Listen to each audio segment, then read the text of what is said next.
विद्यार्थी मित्रांनो, यापूर्वीच्या व्हिडिओमध्ये आपण 2 अंकी संख्येचा वर्ग अगदी शॉर्ट पद्धतीने कमी वेळात कसा काढायचा, 3 अंकी संख्येचा वर्ग अगदी शॉर्ट पद्धतीने कमी वेळात कसा काढायचा, तसेच शेवटी 5 असलेल्या संख्येचा वर्ग सुद्धा कसा करायचा ते आपण पाहिलेलं आहे। आज आपण पाहणार आहोत कोणत्याही संख्येचं वर्गमूळ कसं काढायचं, तेही अगदी कमी वेळात शॉर्ट पद्धतीने।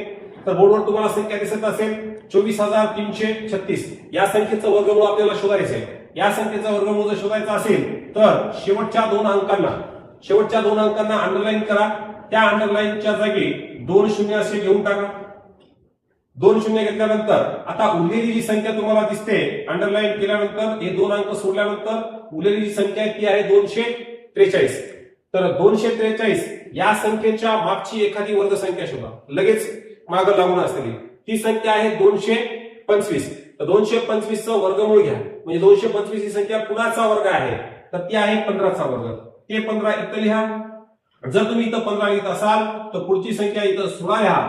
याचाच अर्थ काय, तर 24336 या संख्येचं वर्गमूळ 150 आणि 160 या दोघांच्या मध्ये आहे। पर्यायामध्ये जर असा एकच पर्याय असेल तर सरळ राईट करून पुढे चला, पण जर पर्यायामध्ये 2 पर्याय असतील यामध्ये तर काय करणार, तर या संख्येचं वर्गमूळ ऍक्च्युअल तुम्हाला जर काढायचं असेल तर शेवटी 6 दिसतोय, शेवटी 6 वर्गसंख्येमध्ये कधी येतात, तर शेवटी संख्येत जर 4 असतील तरच त्या संख्येच्या वर्गामध्ये शेवटी 6 येतात।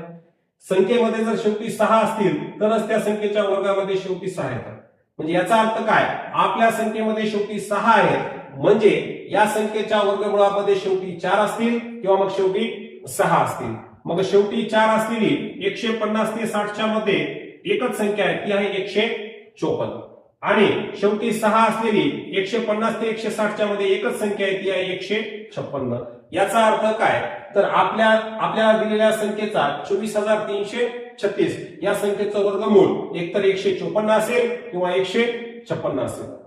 पण या दोघांपैकी नेमकं कोणतं हे कसं शोधायचं, तुमची जी उरलेली जी संख्या आहे राऊंड केलेली 243 ही संख्या 15 चा वर्ग 225 ला जवळ आहे का 16 चा वर्ग 256 ला जवळ आहे, तर नक्कीच ही 243 ही संख्या 16 चा वर्ग 256 ला जवळ आहे। म्हणून याच संख्येच्या 16च्याच जवळची वर्गसंख्या तुम्ही निवडायची, वर्गमूळ ही असेल 156 असेल या संख्येचं वर्गमूळ 24336 चं, म्हणून 24336 चं वर्गमूळ असेल 156।